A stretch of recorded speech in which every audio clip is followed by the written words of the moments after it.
Ay grabe pala talaga kasarap yung ganitong luto sa manok. Napakasimple pero sabaw pa lang napakasarap na. Mayroon ako ditong 2 pirasong mais na hiniwa ko lang ng pa-serving cut.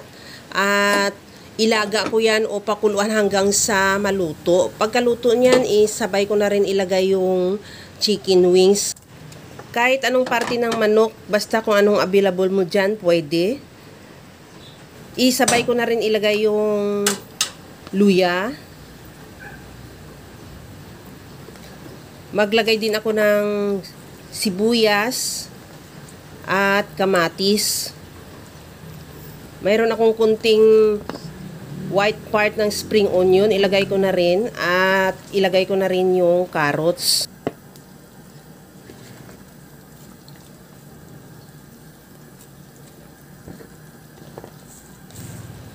Maglagay na ako ng asin at lagyan ko na rin ng paminta.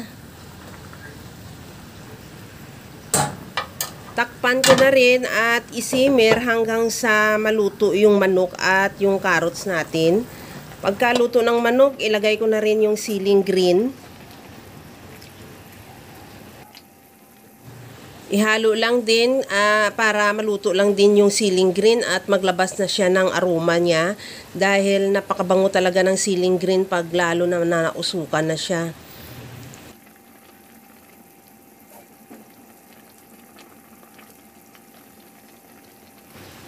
Tikman ko na rin kung okay na yung timpla niya, kung ano pa ang kulang.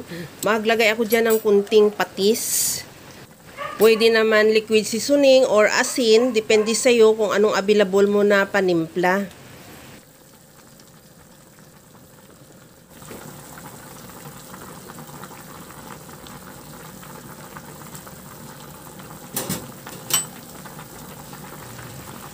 Okay na itong sabaw natin, napakasarap niya na. Mag-garnish na rin ako ng spring onion. Dahil napakabango din ito ng spring onion pagka naluto. Kaya ready to serve na to ang ating napakasarap na nilagang manok na talagang natural ang pagkaluto natin na wala talaga tayong ginamit na mantika. Napakasarap ng sabaw niya, refreshing talaga. Kaya mga kalasa, kung nagustuhan mo yung ating video, please like na lang at pakishare na rin sa inyong mga friends. At kung bago ka pa lang sa aking channel, subscribe na at i-click mo na rin ang bell button para sa mga notification.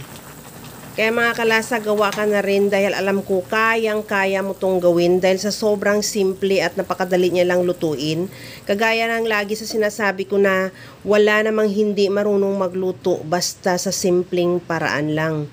Hanggang sa muli mga kalasa, thank you for watching. Bye-bye!